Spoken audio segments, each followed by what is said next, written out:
Fondation Jean Jaurès. Penser pour agir.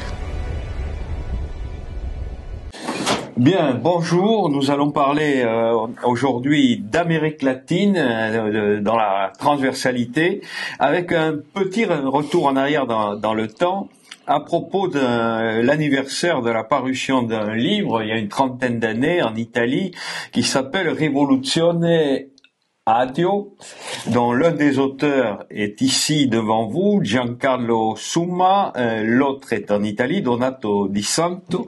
Donc je vais demander à Giancarlo de se présenter et de présenter celui qui a fait un mano à mano avec lui sur ce bilan de la gauche latino-américaine dans les années 90. Alors, qui êtes-vous, Giancarlo? Qui est Donato Di Santo?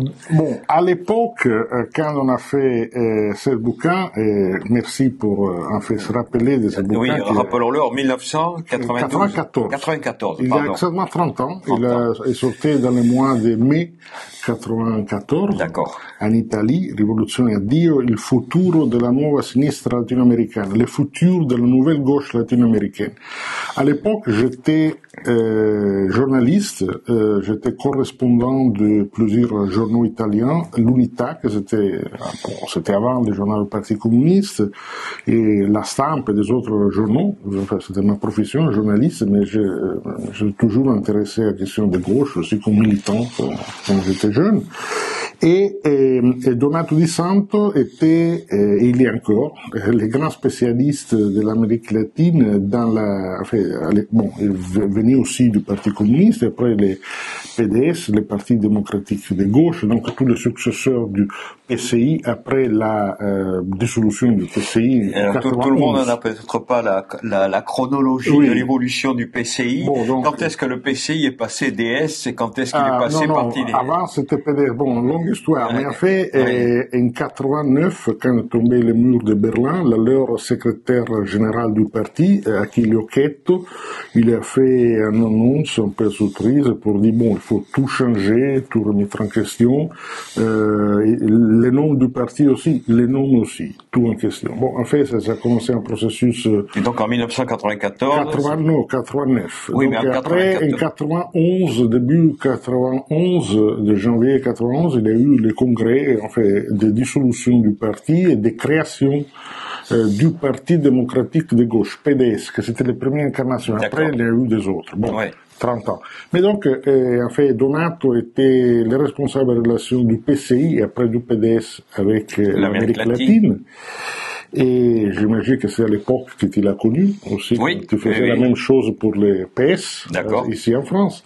Et bon, on s'est retrouvés, on était copains aussi, mais en fait, on s'est retrouvés dans certains congrès, on s'est parlé de temps en temps, parce que lui était à Rome, moi j'étais basé au Brésil, à São Paulo, et je suis surtout le parti de travailleurs, le PT de Lula. J'avais déjà écrit une petite biographie de Lula. Et bon, donc on s'est dit, il faut écrire quelque chose parce que quelque chose se passe en Amérique latine. Et la chose qui s'est passée, qui nous intéressait, c'était exactement les processus qui s'étaient ouverts en Amérique latine après la chute du mur de Berlin, complètement différent qu'en Europe.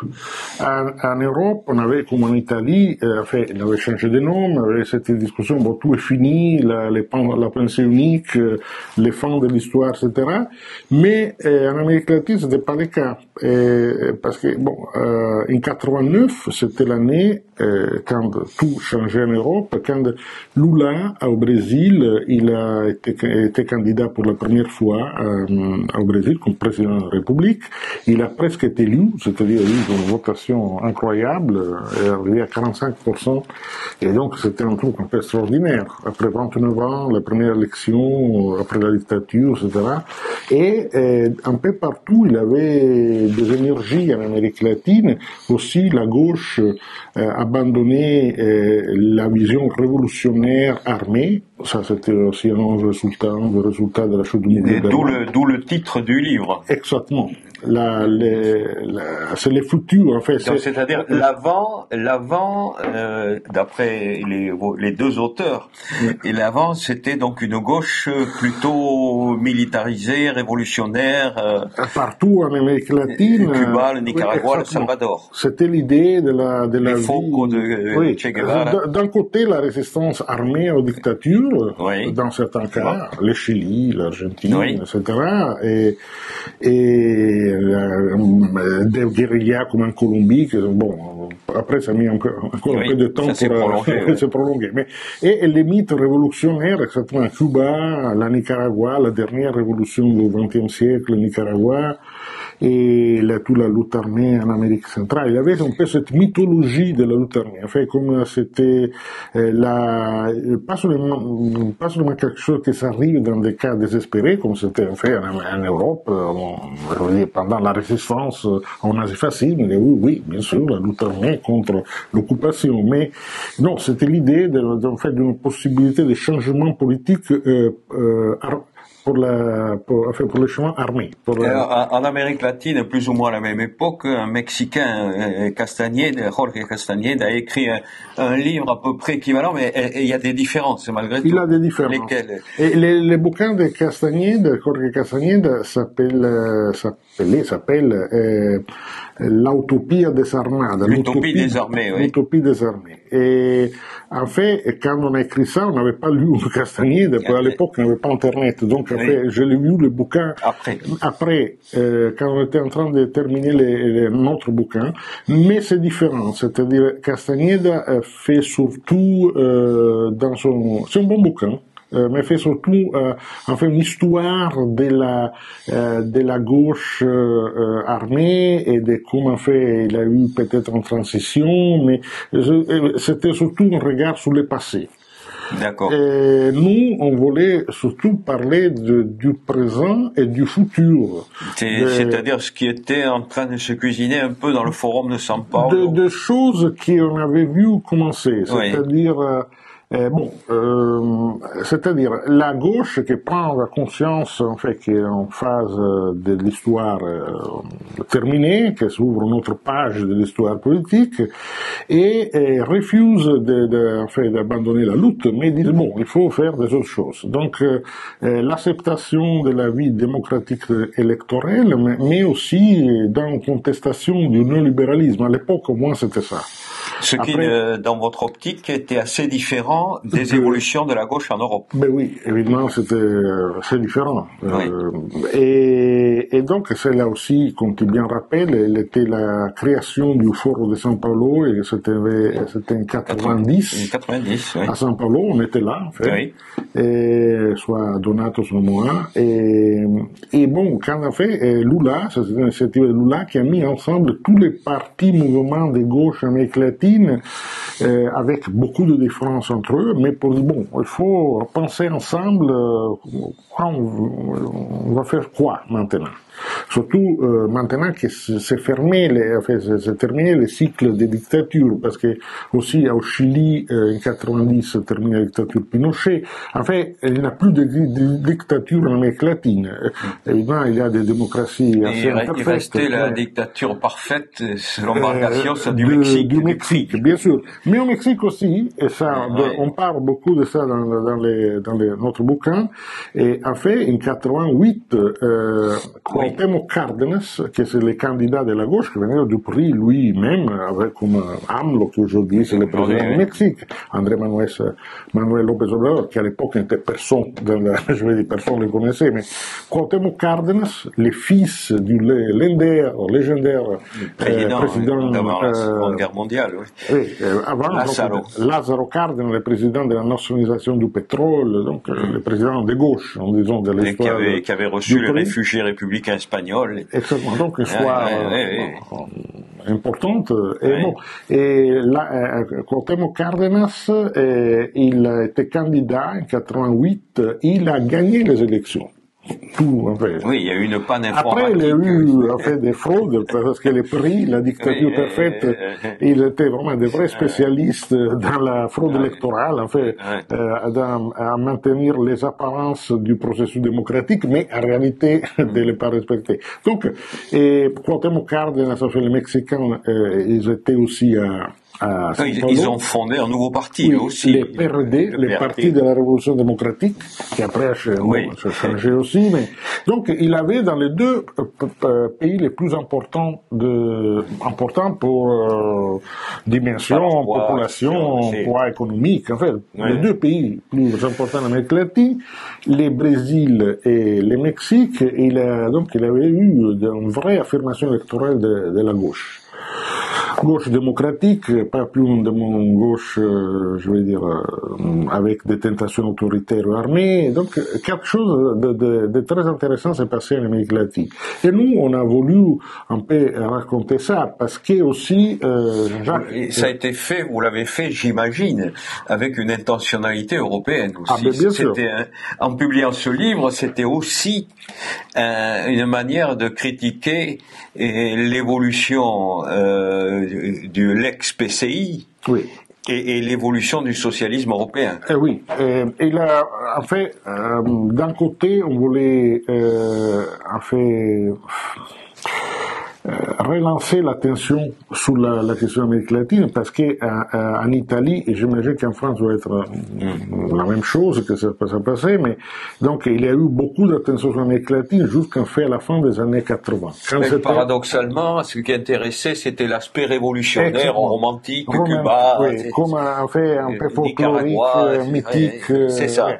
Tout en sachant que c'était inapplicable en Europe. Bien sûr. Mais en fait, en Europe, on fait n'importe quoi et on rêve de la révolution ailleurs. Ailleurs, le plus loin possible. Et bon, donc, quand il n'y a plus eu de perspective révolutionnaire, aussi l'intérêt pour l'Amérique latine s'est effondré. Et donc, ça, c'est une première chose. Bon, on peut parler parce que des choses importantes et intéressantes sont en train de se passer en Amérique latine. Et de l'autre côté, comme tu bien disais, moi, j'étais plus critique que Donato. Donato était resté. Moi, j'étais critique sur quoi? Sur l'évolution du successeur du PCI. Ah, en Italie. En Italie. C'est l'évolution à partir de... Quand en fait le PCI est devenu PDS en 91 et après est devenu... Et à l'époque qui était responsable. Oui, Donato continuait après... Non, je veux dire qui était responsable du parti... Achille Occhetto. Achille Occhetto était 94, après il a perdu les élections quand Berlusconi était élu la première fois. Et bon, et après des autres choses sont passées, mais en fait la gauche italienne s'est jamais reprise de cette claque de l'époque. Encore, ils sont arrivés au gouvernement, mais bon, dans une situation assez différente. D'accord. Et en fait, dans l'introduction du bouquin, on dit une chose sur ça, parce que on dit, vous pensez que Berlusconi n'a jamais écouté parler de Azcárraga, c'était le fondateur, grand chef de Televisa au Mexique, que c'était en fait l'empire médiatique qui faisait la tête des Mexicains. C'était en fait la façon du prix du parti gouvernement de maintenir son hégémonie sur les esprits. Sur les esprits. Donc en fait, c'est une opération que en Amérique latine, nous on connaissait, mais en Italie, j'imagine que dans les opérateurs politiques à gauche aussi, personne n'avait jamais écouté parler de ça, parce que bon, on parle aussi il y a 30 ans. Donc en parlant d'Azcárraga, vous parliez de Berlusconi. De Berlusconi aussi. Et bon, donc, le bouquin, donc, c'est un peu raconter que s'est passé en Amérique latine, cette transition de la gauche, aussi comme le néolibéralisme venait commencer à être implémenté en Amérique latine, parce que, en fait, ça c'est un processus qui a pris 10 ans de retard par rapport à l'Europe, heureusement pour l'Amérique latine, c'est-à-dire les cycles de dictature, les cycles autoritaires, avec l'exception du Chili, évidemment, où ils ont fait une méthode néolibérale très brutal pendant la dictature de Pinochet, mais en fait, donc toute la question c'était démocratisation, oui, non, comment faire la démocratisation. On n'avait pas rentré dans la pensée, dans les années 80, la pensée unique économique. C'est quelque chose qui commence avec la démocratisation, donc en Europe c'était un processus des années 80, en Amérique latine c'est un processus des années 90. Il y avait le consensus de Washington, après la crise de la dette, etc. Et donc, il avait ces deux questions parallèles. Une nouvelle gauche qui pensait la question démocratique, la démocratie comme une valeur, c'est pas seulement tactique. Comme un moyen d'accéder au pouvoir. Comme d'accéder au pouvoir politique. Sans les armes. Sans les armes. Et de l'autre côté, une détérioration des conditions matérielles, économiques et sociales, parce que, bon, il y avait eu la crise de la dette des années 80, et après le début de cette époque néolibérale. Et donc, on parlait de tout ça, on racontait un peu l'évolution de l'Amérique latine, on fait aussi des interviews avec des leaders politiques qui nous, pensons à l'époque, pouvaient avoir une chance, un avenir. Et donc, si je reprends les bouquins, les interviews, c'était Cuauhtémoc Cárdenas. Bon, oui, ça, au Mexique, oui. Au Mexique, c'était pas Cárdenas, mais des années plus tard, en fait, quelqu'un qui était un compagnon de Cárdenas, AMLO, est devenu, Andrés Manuel López Obrador, est devenu président. On peut parler de ça, mais je veux dire, Luis Inácio Lula da Silva au Brésil, bon, il est toujours. Il est revenu, troisième mandat comme président, donc oui, ça, on l'avait vu bien. Et Tabaré Vázquez, en Uruguay, qui est devenu après président aussi deux fois de l'Uruguay. Et bon, Isabel Allende, pour parler du Chili, c'est pas l'écrivaine, évidemment, c'était la fille qui était présidente du Parlement. Oui, enfin. La fille de Salvador Allende, mais évidemment, il y a eu au Chili, après l'élection de Lagos, c'était en 2000. Bon. 2000, oui. Bon, après, on a eu toute une série de présidents socialistes et plus récemment, Boric, qui est la nouvelle génération de la gauche. Donc, a fait le Chili. Et évidemment, il a, en très différence, on a aussi interviewé deux sandinistes progressistes démocratiques, Sergio Ramirez et Dora Maria Telles, qui maintenant sont à l'opposition, étaient exilés, étaient mis en prison. Dora Maria Telles, ont été expulsés de Nicaragua, qui est devenu une sale dictature avec Daniel Ortega, dans sa réincarnation de Somoza, finalement, avec sa femme. Oui, exactement. Comme c'est. Et Rubén Zamora, qui elle était du Front Farabundo Martí Libertación de FMLN à El Salvador. À El Salvador aussi, il y a eu deux, trois gouvernements de gauche, avec le président qui venait du Front Farabundo Martí. Et ça se terminait mal aussi avec Bukele à présent. Avant de rentrer un peu plus en avant là-dessus, je voudrais savoir quel a été l'accueil qui a été réservé au livre en Italie au moment de sa parution, dans un public de gauche en général, ou dans l'état-major de l'ex-PCI devenu PDS. On a fait la première présentation du bouquin dans la librairie Rinascita, qui était la librairie historique du PCI, de changer. Petite parenthèse, qu'est-ce qu'elle est devenue, cette librairie? Un supermarché. D'accord. Et c'était la librairie qui était, donc, le siège historique du PCI à Rome était à Via delle Botteghe Oscure, que c'était ancien, c'était les bâtiments du syndicat fasciste, et quand on a fait la libération, les communistes ont attribué, donc c'est devenu le siège du Parti communiste. Et tout en bas, il avait un énorme espace, que c'était la librairie Rinascita, c'était une excellente librairie, on trouvait tout. Et Rinascita, c'était le nom de la revue théorique du parti, qui évidemment n'existe plus non plus. Et la librairie a continué pendant des années, et dans la crise du marché du livre en Italie, bon, c'est un moment fermé et c'est devenu un supermarché. Donc ça c'est triste. Bon, mais en effet, à l'époque, la librairie était encore là. Et vous l'avez présenté là. Le livre. Livre, il y avait vraiment beaucoup de monde aussi, des dirigeants importants du parti qui sont venus. Après, on fait un peu de présentation pour l'Italie. Il a eu de bonnes reviews dans la presse. Dans la presse généraliste, dans la presse de gauche, c'était bizarre parce que, en fait, on était critiqué un peu à gauche, dans la gauche, qui se disait révolution pure et dure, parce que on disait ça, l'époque révolutionnaire est terminée, et c'est peut-être pas une mauvaise chose non plus. Ouais. Et aussi les journaux du parti, l'Unità, où j'étais encore journaliste, il n'a jamais publié rien sur le bouquin. Ah bon? Non. Je suis allé voir le directeur du journal pour lui donner le bouquin, le livre. C'était à l'époque Walter Veltroni, qui après est devenu plusieurs choses. Le maire de Rome, vice-premier ministre, plusieurs choses. Quelqu'un d'assez ouvert. Oui, il n'avait aucun intérêt pour l'Amérique latine, mais rien.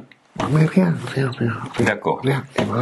Et là, quand je suis allé voir, il était au téléphone, et il parlait avec quelqu'un, je ne sais pas qui, d'un bouquin qui venait sortir, un bouquin minable, mais qui faisait, on faisait beaucoup parler de, ça s'appelle Susanna Tamaro, une écrivaine italienne, aucun intérêt, mais moi, je dis, l'Amérique latine, le bouquin avait sorti, rien. Enfin, oui, merci. Merci. Et parce que ils étaient, en fait, la majorité du cadre du parti et de la gauche italienne, en fait, la gauche italienne c'était devenu l'héritier du PCI, parce que le parti socialiste italien, comme vous savez, s'était effondré, Crax, c'était en prison, ça a disparu. Et bon, en fait, on parlait des choses que plus personne voulait écouter, parce que l'Amérique latine représentait quelque chose de loin. C'était plus dans les jeux politiques immédiats, etc. Et aussi, on continue à parler des choses, la réduction de la pauvreté, des inégalités, en fait, la vraie, qu'est-ce que veut dire démocratie, quel doit être le modèle économique, etc. Que c'était pas vraiment la discussion que la gauche voulait avoir. Le départ de la gauche sociétale, en raison du fait qu'elle n'avait plus rien à proposer sur le social. Exactement. Et sur l'économie. Oui. Et bon, donc, ça, c'était intéressant parce qu'après, les bouquins circulaient pas mal aussi dans les milieux universitaires. Donc, il a été discuté quand même. Oui, il a été discuté. C'est un succès aussi parce qu'il a été édité par la maison d'édition de la CGIL, qui est le principal syndicat italien, de gauche, etc. Donc, il y a eu une circulation, il y a eu un débat sur les bouquins, mais sans vraies conséquences, je veux dire, dans la discussion politique. Donato, après, il a continué à faire de bonnes choses, toujours s'occupant de l'Amérique latine, il est devenu, à un certain moment, aussi vice-ministre des Affaires étrangères. Dans le gouvernement Prodi. Oui, dans le gouvernement Prodi, délégué aux questions d'Amérique latine. Il est devenu, après, secrétaire général, je ne rappelle plus mais en fait, le chef de l'organisation internationale qui s'appelle, qui est en Italie, qui travaille sur l'Amérique latine, que c'est peu importe, c'est une grande institution italo-latino-américaine. Exactement, l'Istituto Italo-Latino-Américain. Voilà. Donc, il continue à s'occuper d'Amérique latine avec un grand intérêt, je veux dire, et un grand spécialiste. Et moi, après, je fais autre chose aussi. Après, je suis sorti du journalisme, j'ai travaillé dans la communication de Lula, au Brésil pendant les campagnes électorales 2002-2006 et après j'ai travaillé pour les Nations Unies et à présent je fais un peu je suis universitaire, je suis à l'HSS en France, ici à Paris, à l'école d'autres études en sciences sociales où je m'occupe d'Amérique latine encore, ça on n'échappe pas au destin. Mais alors quel est l'intérêt pourquoi reparler aujourd'hui? La situation a beaucoup changé. En Italie, comme en Europe, comme en Amérique latine. Alors j'ai vu que Donato faisait des conférences sur le bouquin. Vous souhaitez qu'on en reparle? Alors c'est un livre malheureusement qui n'a pas été traduit en français. Mais s'il y a des gens intéressés, on peut envoyer l'archive PDF en italien. Oui. L'italien peut lui donner. D'accord. Mais pourquoi est encore intéressant avoir un débat sur ce livre dans une situation qui a beaucoup évolué? Parce que je pense que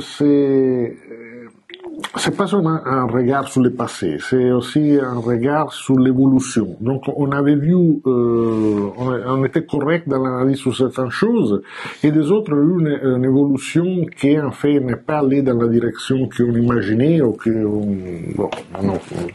Oui, c'est toujours difficile de faire de la prospective. Non, les choses c'est pas seulement les choses qu'on imaginait, c'est des choses qu'on aurait voulu voir. Oui.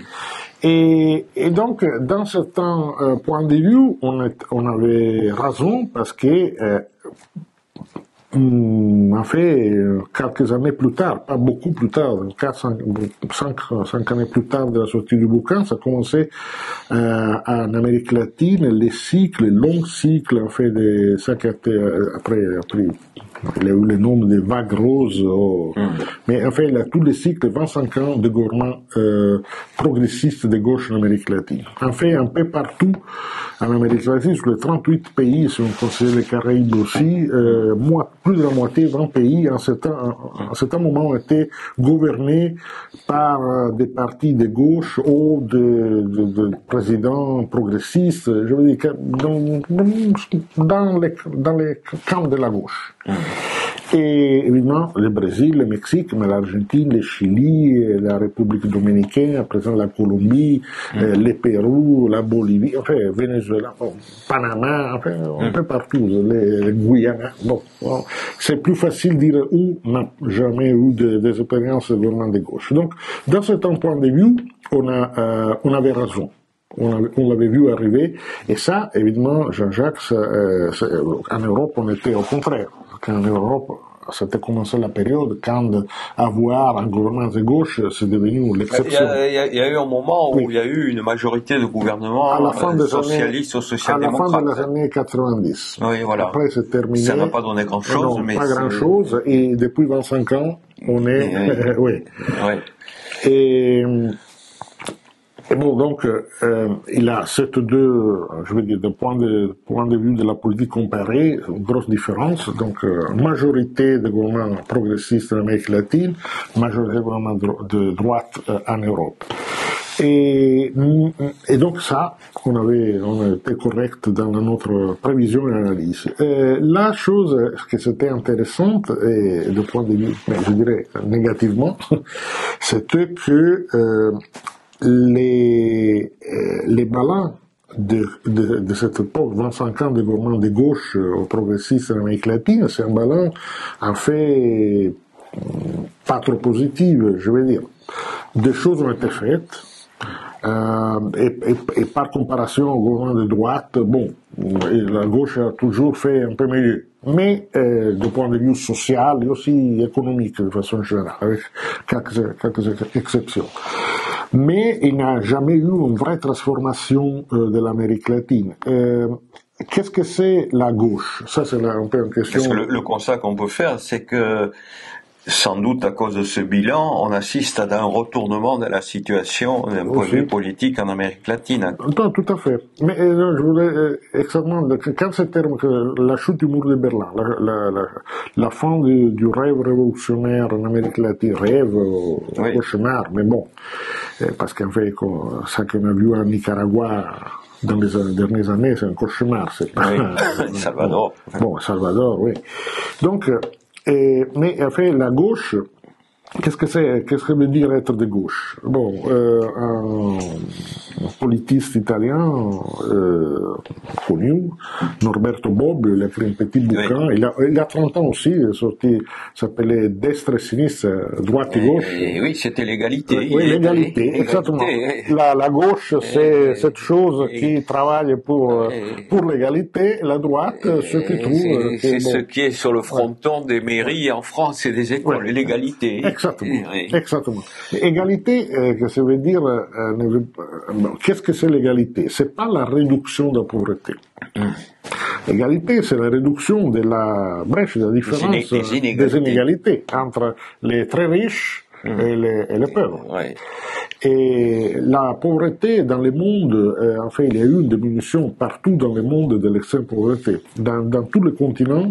Et ça, bon, pour plusieurs raisons, c'est pas le cas d'en parler ici, mais c'est pas un résultat des politiques de gauche. C'est un résultat aussi du fonctionnement de l'économie. Je veux dire, il y a eu un peu plus de richesse. La pénétration des idées de Keynes aussi. Et l'extrême pauvreté, a diminué. Il est encore trop important dans le monde, mais en termes de pourcentage, a diminué. Mais l'inégalité en Amérique latine n'a pas diminué. Donc l'Amérique latine continue à être les continents les plus inégalitaires au monde.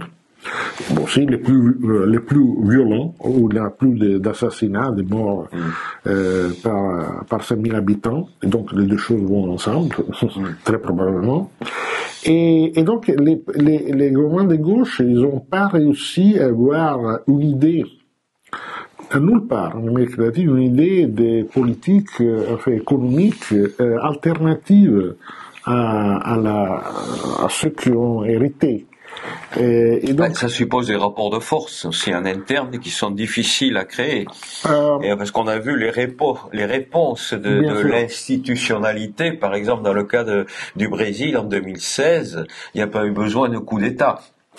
Dilma Rousseff a été écartée par une interprétation abusive de la Constitution, mais il n'y a pas eu de sang. Non, tout à fait. Il n'y a pas eu de violence. C'est-à-dire que la révolution adios, c'est aussi du côté de l'extrême droite et de la droite traditionnelle. On n'a plus besoin de chars dans les rues. Oui, mais qu'est-ce que c'est le pouvoir? Oui. Et le pouvoir, maintenant, dans ma phase universitaire, il y a un sociologue anglais, Michael Mann, qui fait une définition que je trouve très appropriée par rapport à ce qu'on parle. Il dit les sources de pouvoir social sont 4. C'est les pouvoirs économiques, les pouvoirs militaires, les pouvoirs qu'on peut dire culturels, en termes gramsciens on dirait d'hégémonie, et après il y a le pouvoir politique qui peut gagner des élections. La gauche en Amérique latine a réussi a eu des succès importants, à avoir de bons résultats dans ce quatrième, mais que c'est une partie de la construction du pouvoir. Tu peux gagner les élections et pas avoir le pouvoir. Et donc, évidemment, sur la question du pouvoir militaire, du pouvoir économique, c'est très difficile parce que les élites sont là, les militaires aussi, et quand il fait quelque chose comme au Brésil, les risques du coup d'État existent, les militaires s'agitent, non. Mais ils s'agitent pas de la même façon aujourd'hui qu'ils ne le faisaient dans les années 80 du siècle dernier. Tout à fait. Ça a changé. C'est plus sophistiqué. C'est plus sophistiqué, oui, c'est plus sophistiqué, mais aussi parce que, comme il n'y a plus les deux blocs, donc, il n'y a plus donc la division de Yalta, les Américains pouvaient faire tout ce qu'ils voulaient dans les Amériques, comme ont fait les Soviétiques dans leur partie de l'Europe, pouvaient faire ce qu'ils voulaient aussi. Donc, ça c'est terminé. Et ça, c'est une des choses positives, évidemment, de la fin de la guerre froide. Mais, donc, la gauche latino-américaine, il a accumulé pas mal de capital politique, capacité et aussi, comment dire, le savoir-faire pour gagner les élections, mais avec un déficit d'élaboration sur comment transformer les sociétés à l'intérieur et comment aussi transformer les relations internationales américaines. Oui, mais je ne vais pas dire que c'est facile, c'est pas du tout facile. Est-ce qu'elle n'aurait pas dû lire un peu plus Gramsci pour savoir comment acquérir de l'influence et transformer les esprits? C'est le cas de l'Argentine est caricatural. Là, avec l'arrivée en 2023 de ce Javier Milei sur une idéologie qui a été construite sur les nouveaux moyens de communication modernes, sur un discours simplifié et qui a pris le dessus sur ce qu'aurait pu dire ou ce qu'aurait dû dire une gauche qui aurait interprété Gramsci. La gauche latino-américaine, de ce point de vue-là, est devenue assez similaire à ce qui reste de la gauche en Europe, c'est-à-dire c'est une gauche assez inculte.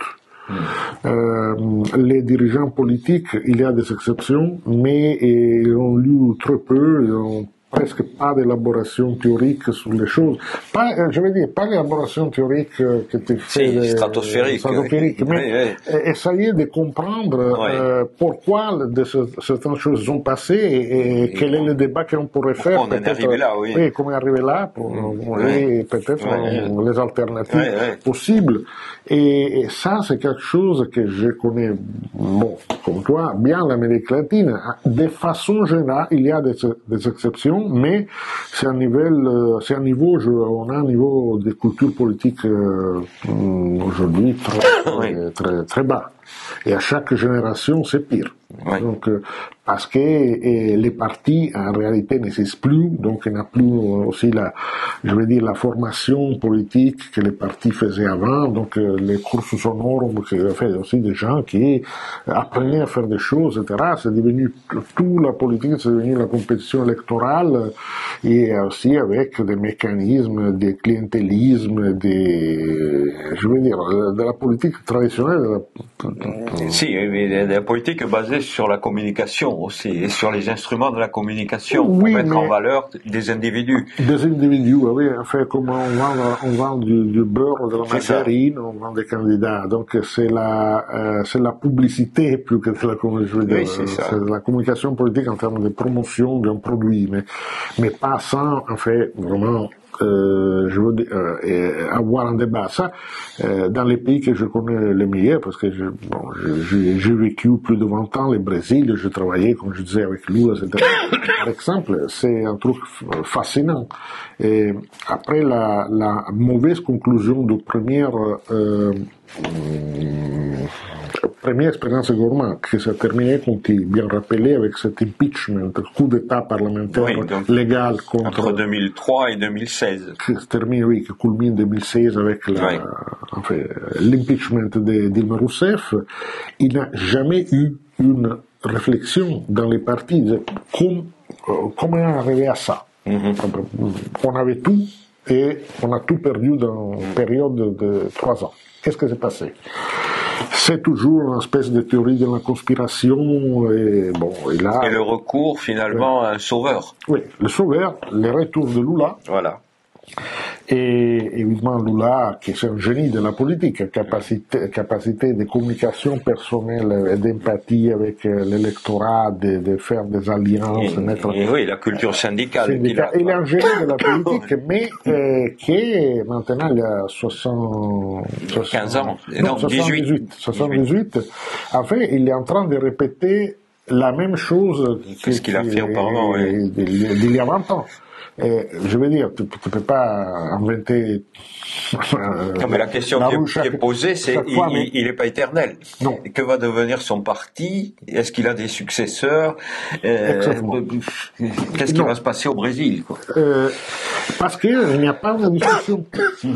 Les PT que j'ai connus, comme j'étais tombé amoureux au début, parce que c'était, je parle il y a 35 ans, quand on a commencé à les connaître bien. Et bon, et c'était un parti qui avait faisait des discussions théoriques, avait des reviews théoriques, on faisait des séminaires, réflexions. Mais en dépit de tout ça, le Brésil et le PT restent un peu exceptionnels si on le compare aux autres gauches latino-américaines. Exactement. Donc, je veux dire, le PT, que c'est les meilleurs d'entre eux, c'est devenu pas grand-chose.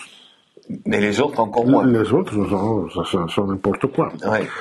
Et donc ça c'est la question. Donc il y a une vraie compétition électorale qui a écrit aussi des choses très importantes qui sont sorties ici par la Fondation Jean Jaurès. Je pense qu'entre les choses meilleures publiées en français sur ça. Je veux dire la dynamique de compétition entre la droite et la gauche avec en fait partout. Et là, je veux dire, il existe dans les faits un bipartidisme en Amérique latine un peu partout, donc il y a une coalition progressiste de gauche versus des coalitions de droite, qui sont en train de devenir des coalitions d'extrême droite, de droite radicale. Oui, c'est l'élément nouveau. Ouais, Bolsonaro, Milei, Cast au Chili, oui.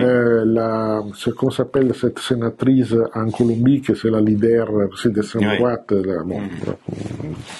que c'est le principal opposant à Petro, le président. Donc, on est une droite radicale. C'est pas une droite, je veux dire, qui en fait... Avec le soutien de la droite traditionnelle. Oui. On l'a vu en Argentine, on le voit au Chili.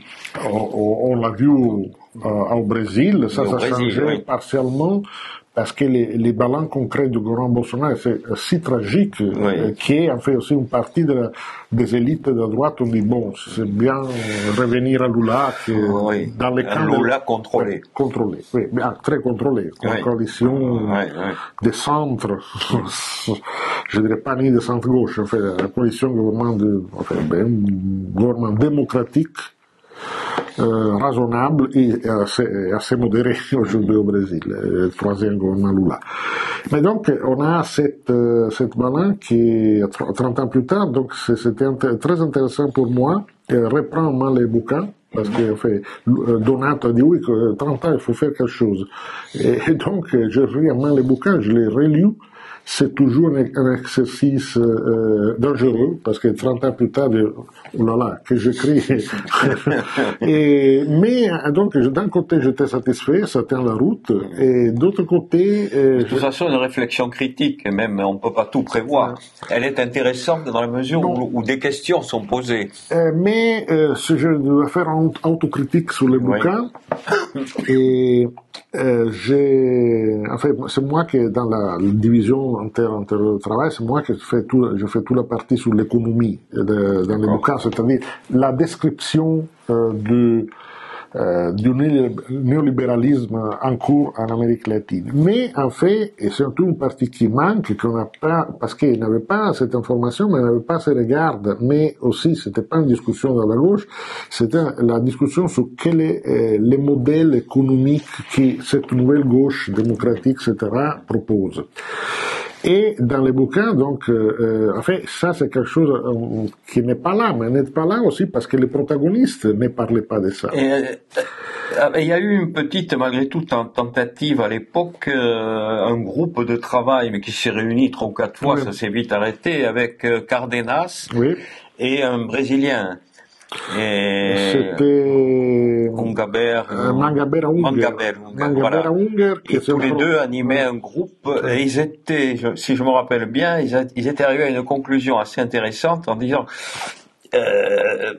si on veut changer le modèle sans le définir, ça suppose des moyens, le renforcement de l'État, donc ça suppose un préalable fiscal, et qui est toujours à l'ordre du jour en Amérique latine et peu résolu, y compris par les gouvernements de gauche lorsqu'ils ont été au pouvoir. Très peu se sont affrontés aux défis. Le dernier caricatural, c'est en 2018, le président actuel, Andrés Manuel López Obrador, qui dès son premier discours après sa victoire électorale a dit il n'y aura pas de réforme fiscale. Oui. Et ça c'est la question cruciale. Jorge Castañeda, qui aussi faisait partie de ce groupe que tu viens de mentionner. Oui, c'est vrai. Et il a écrit... Mais à l'époque, vous étiez au courant de ce groupe? Oui. Et parce qu'il y avait aussi des gens du PT qui participaient, parce que comme Tarso Genro, après Marco Garcia participait à un ou deux de ces réunions, oui.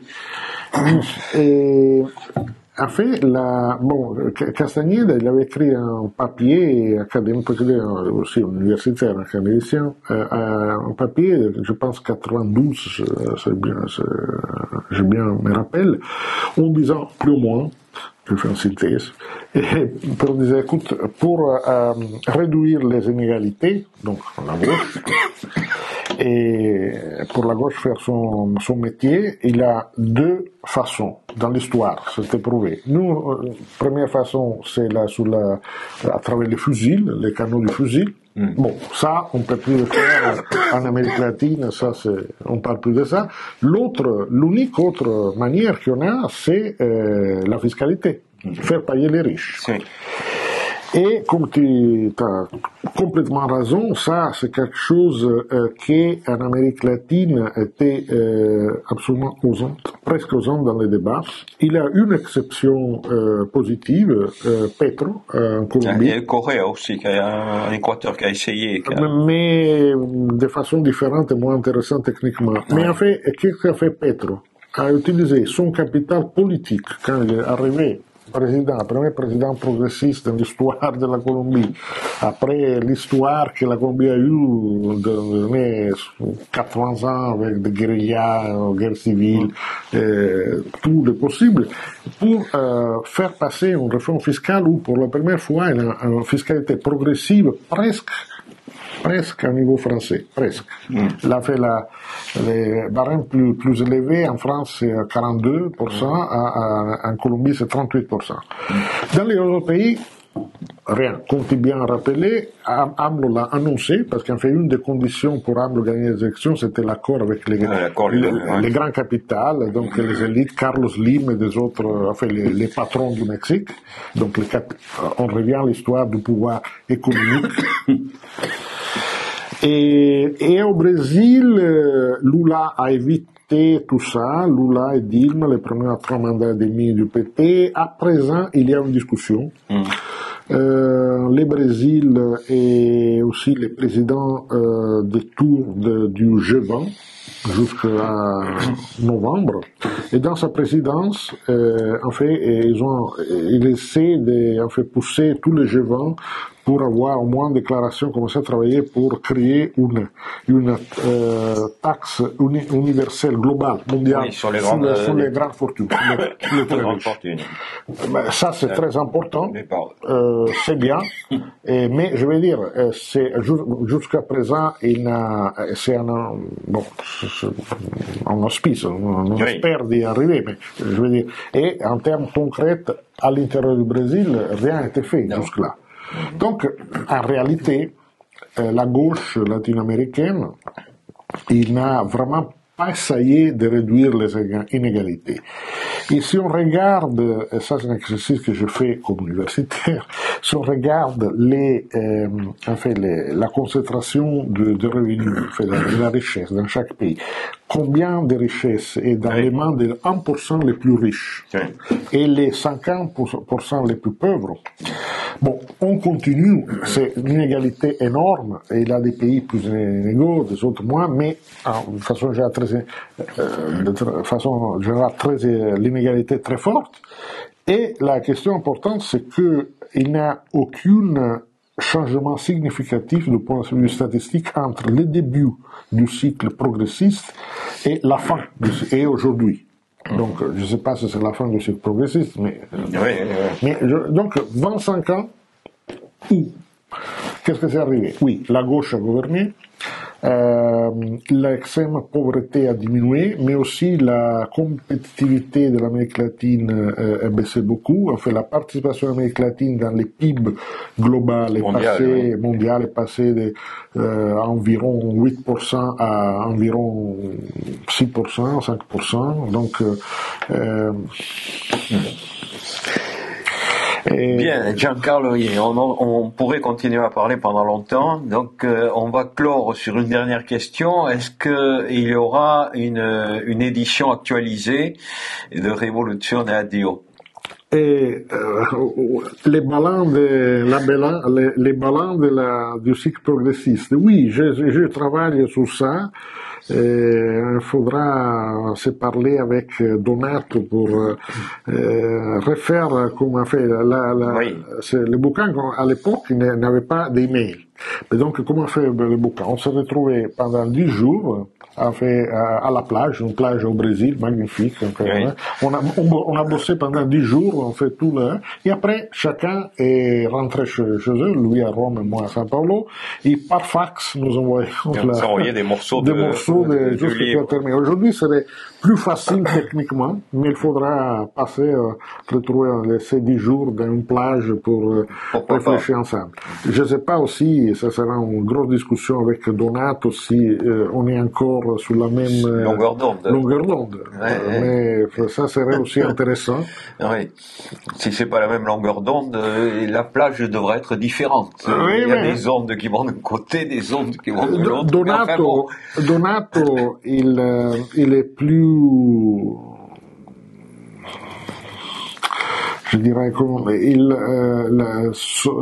il pense que a fait la grande contribution de la plupart de la gauche, c'était, donc ça évite évidemment, on ne parle pas de Venezuela, on ne parle pas de Nicaragua, je veux dire, la gauche démocratique a fait d'être démocratique. En fait, tu gagnes les élections, tu perds les élections, c'est devenu un processus démocratique. Et moi je dis oui, c'est vrai, mais la démocratie sans changement réel, c'est aussi quelque chose de vide.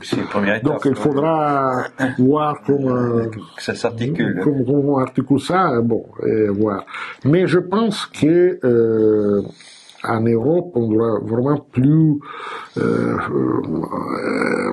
faire attention à ce qui se passe concrètement dans les processus politiques en Amérique latine et pas seulement en Amérique latine, parce que le monde est en train de changer. Je travaillais un petit peu sur l'Afrique aussi dans mes années onusiennes, et donc l'Afrique est en train de basculer de façon profonde.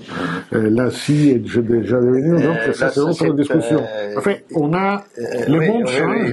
Et en Europe, se replie sur nous, on regarde notre nombril sans comprendre vraiment ce qui s'arrive autour.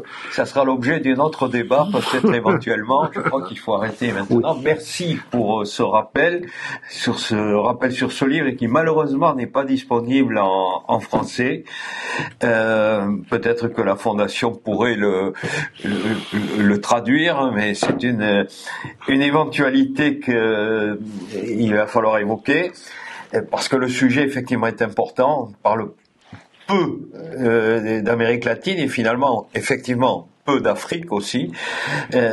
C'est dommage. Il y a vraiment un dialogue, un débat à avoir connecté, comme disent les historiens d'aujourd'hui. Tout à fait. Et les Global South sous global. Voilà. Donc, merci Giancarlo et à bientôt certainement. Merci à vous tous. Merci à la Fondation Jean Jaurès pour cette opportunité.